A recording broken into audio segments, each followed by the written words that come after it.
The Sault Ste. Marie Chamber of Commerce and the Ontario Chamber have released their third annual Ontario Economic Report. Through the Business Confidence Survey, the Business Prosperity Index, and the Economic Outlook, the report represents a candid look at private sector sentiment and opportunities for economic growth for the year ahead. President and CEO of the OCC, Rocco Rossi, said research shows that businesses are gaining confidence in Ontario's economic outlook. At the same time, challenges relating to access to talent, embracing technological innovations, and the cost of doing business, including regulation, taxation, and input prices, remain major sources of concern. He adds that we should all be concerned that the province's employment growth has been largely concentrated in the Greater Golden Horseshoe since 2003, while other regions have experienced slow or even negative growth during that same period.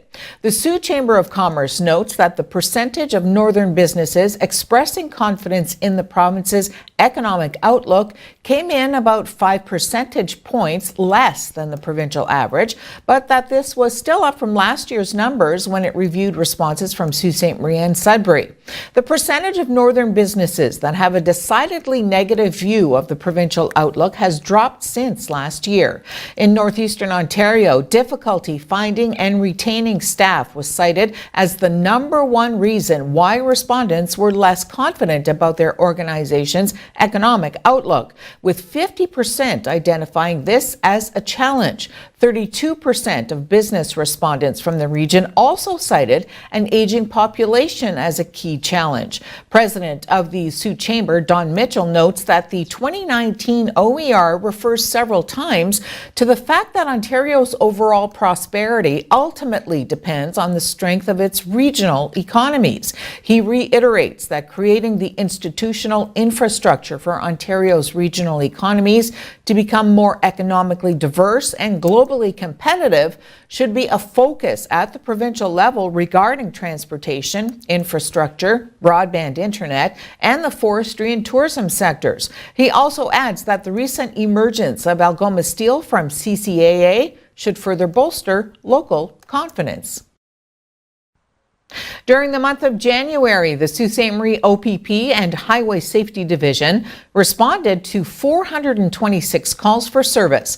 The calls included 22 property and vehicle-related calls, 14 motor vehicle collisions, 2 personal injury motor vehicle collisions, 7 violent-related crimes, 1 impaired charge, and 75 provincial statute charges. Officials say they've responded to numerous motor vehicle collisions, which were a direct result from not driving according to the conditions of the weather.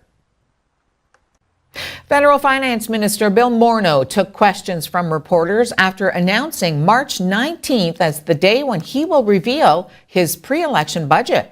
It's really important for us to continue to be fiscally responsible. We're going to move forward to make sure that Canadians feel optimistic about the future by thinking about how they can get the skills they need for the future. We're going to make sure that seniors feel a sense of optimism. We're certainly going to continue to look at how we can make sure the housing market is stable, that the millennials can see some optimism for them and their families.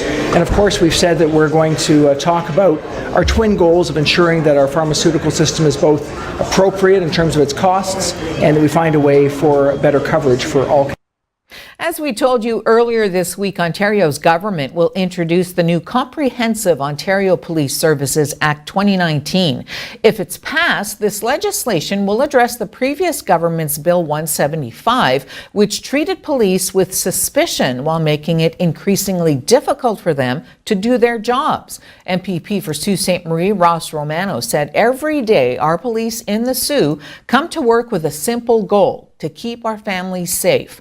Romano added that while we don't always hear their success celebrated on the news, we take great comfort knowing the police are responding to emergencies and preventing crime. Sometimes this work entails risk and it certainly involves difficult decisions, but we rely on the police to keep us safe. Now they can rely on their government to have their back. The act would streamline the SIU investigation process, which would have persisted under the previous Bill 175 and forced many police officers to labor under months or even years-long investigations, even in cases where they had no contact with an individual. When St. Vincent's Place put out a call for help, it was Grandview Public School that stepped up to the plate. Grandview held a canned food drive over the span of just 4 days and received over 1,000 donations of non-perishable food items for the men's shelter. On TV spoke with Sarah McCleary, a representative from St. Vincent's, on how important these donations are at this time of the year. So the students at Grandview ran a canned food drive and collected 1,001 cans, which is quite a hefty collection. It's really fantastic to see such young kids getting involved in this. I mean, they might not understand all of what's going on and who they're helping, but it's really great to get them started young so that they do start to think about those things. And like you said before, it is a tough time for donations as people are starting to go through them a little bit more in the cold weather. Can you tell me a little bit about what this donation here is going to do at St. Vincent's? So it's going to help with helping in the food bank. We've got about 2,000 families a year that we're helping. Averages about 160 or so families every month. So this is going to go a long way to filling our shelves that right now are running fairly low after our, the heavy donations that come in around Christmas, and then in January they just drop right off. So this will help fill that gap. And do you know how long this food could last? Over the month, 2 months maybe? So we're happy to receive any donations, whether it's from individuals or groups. So if somebody does want to run a food drive and make it public, they can reach out to me via our Facebook page, and I can help with publicizing it, or they can just drop off any donations that they'd like to at our office on Albert Street, Monday to Friday, 9:30 to 3:30.